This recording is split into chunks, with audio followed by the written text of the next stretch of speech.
Good morning, good afternoon, good evening, wherever you are and whenever you are having the opportunity to join me. I'm Dr. Jan. This is Russell Institute of Learning Sidebar Education, and I am very, very glad you are joining me today. We are looking at the framework that has built Russell Institute of Learning, working at renewing education, and the research that I have done in confirming. Again, it's one of those where I know in research, depending on where you're looking and who you pull into your studies, you can make your study say almost anything you want. I know that about statistics. And so I am not putting this as everybody has to believe it. This is what I believe. This is what I have built my life of education and interaction with students and parents and schools. And so I'm just sharing my perspective, my bent of where I'm headed. And so yesterday we finished with talking about, in my research, we were looking at child-centeredness. Where is the child? Where is their education? What is it they need? And that is a strong baseline to begin redeveloping and designing our education for the future. Also, integrating the community. My. This goes back to, again, everything that I've learned and how I began, even before I fully thought about being a teacher, that I was involved with community, small community integration in social services, psychology, those kind of things. So again, I see how God pulled together my training so that it was going to be part of my future research that he knew and what I was going to be doing. And then that there needs to be democratic decision making. And as I've said, we need to have all of the voices, all of the vested players in this education system voice their opinion, even though there may be a smaller few who is going to make the final decision, but you have to hear all the voices because you cannot make a well-judged decision if you don't know all of the aspects. So that's where we ended, what I'm telling you and where we're headed. And then I had mentioned that I wanted to talk about the pedagogic creed by John Dewey, that he listed 5 distinct categories. And we're just going to get through listing the 5, talk about briefly the first one. So this is back in 1897 that John Dewey, his article number 1, what education is. Article number 2, what the school is. Article 3, the subject matter of education. Article 4, the nature of method, and Article 5, the school and social progress. Dewey's Creed scaffolds the ideology of contemporary progressive education. And again, yesterday, I keep hearing progressive, depending on which camp you are in right now politically. Some people are just oh, well, that's the progressive. Oh my goodness. Please make sure you pay attention to what is the rest of the information before or after just the word progressive. Progressive can be that we are moving forward.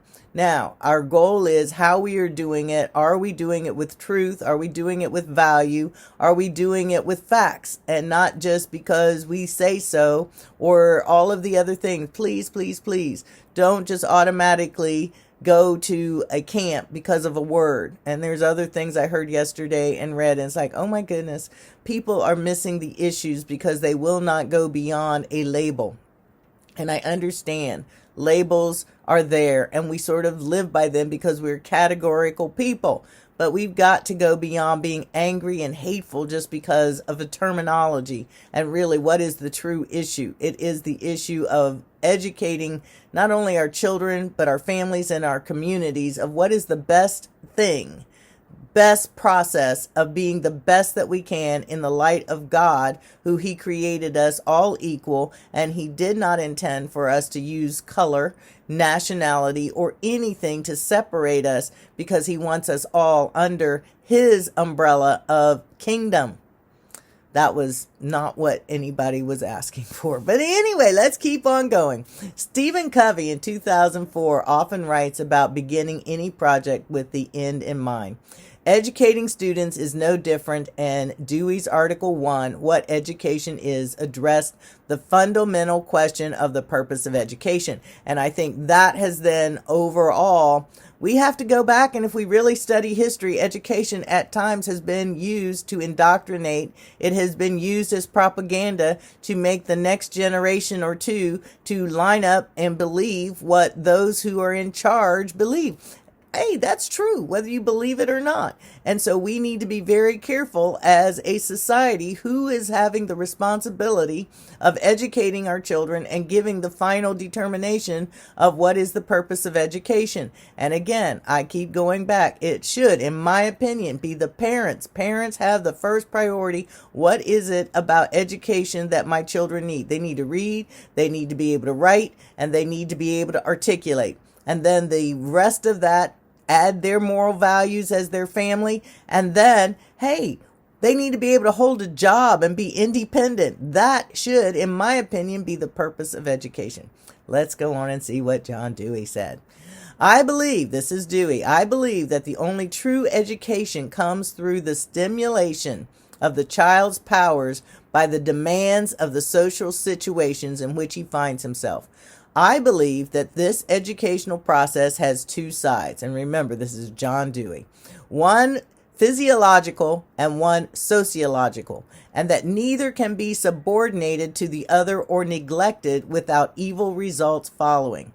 Education, therefore, must begin with a psychological insight into the child's capacities, interests, and habits. And this is part of where then the democratic decision making in my research comes into play. And we talked about it when a student doesn't perform well on a test just because they're not engaged. Well, the questions and the whole content is not engaging. We have not met the children at their interests and so, or capacities. And so once we involve the children into a decision-making process where they can talk about what they really want to learn, how they want to learn, we're not going to have the scores that really reflect their capabilities. And therefore, I also believe it's not going to be based upon a score, but I strongly believe in mastering. Dewey goes on to, Dewey identified the purpose of education beginning with the student and the student's interest versus the purpose of education being identified as providing a vehicle for serving the needs of society. Education is an enlightenment of each child's mind and capacity. That's where we're going to stop.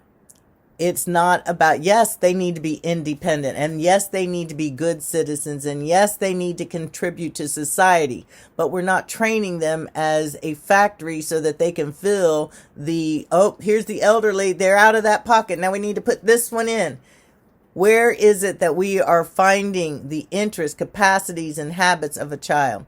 And we may come back here before we even move on to his second article, because again, I think this comes into play how I want to know, what is your eating habits? What is your sleeping biorhythm? What is it? Because again, I found my children are much more as afternoon, evening energy people, where I'm a morning person. And so as we fit our kids into, you come to school 7 to 3, you come to school 9 to 4, are we missing the needs of the children because we are putting them in a time period that is not best for their mental, physical capacity? Just a question. So please like, follow, comment, and share, and we'll come back. That is the question. Those are the things that I believe in working at renewing education. We need to be looking at what's our time period. When are we involving the children? Where are we involving them? Because children are curious, and if we don't provide them the best curiosity in an enlightened classroom, they're going out and they're finding it. That's why so many at times get themselves in trouble. We don't want to give them the opportunity to fill their curiosity by going out and doing something that's probably not the best for them physically, mentally, or spiritually. Like, follow, comment, and share, and I'll see you again tomorrow.